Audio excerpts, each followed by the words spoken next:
ఉంది. వాళ్ళకి కూడా చెప్తా ఉన్నాను, కాలం ఎప్పుడు కూడా ఇలాగే ఉన్నది, ఇలా కూడా ఉంటుంది. ఈరోజు కొంతమంది నిజంగా బాధేస్తుంది. నేను గాని మంత్రిగా గాని ఇబ్బంది పెట్టుకొని తలుచుకొని ఉంటే ఈరోజు నెల్లూరులో ఒక్క నారాయణ స్కూల్ ఉండేదా అని అడుగుతా ఉన్నా. ఒక్క నారాయణ స్కూలు, ఆ నారాయణ కాలేజ్ కింద కాలం కూడా ఉన్నది, దాన్ని కూడా తాకలా.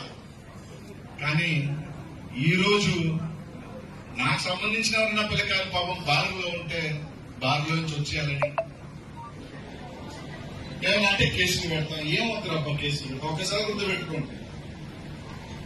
ఆ రోజు నేను చూపిలా, ఫోన్లే వదిలేసిన. ఈ రోజు మీరు ఏదో అట్ట చూపిస్తా ఉన్నారు. భగవంతుడు మళ్ళీ ఒక్క అవకాశం ఇవ్వకపోడు, దానికి 10 మీకు ఇవ్వకపోను అని మాత్రం తెలియజేస్తాను. అందరికీ కూడా ఎవరైతే ఇబ్బందులు పెట్టారు, ఇబ్బందులు పెట్టాలని చూస్తున్నారు. అరే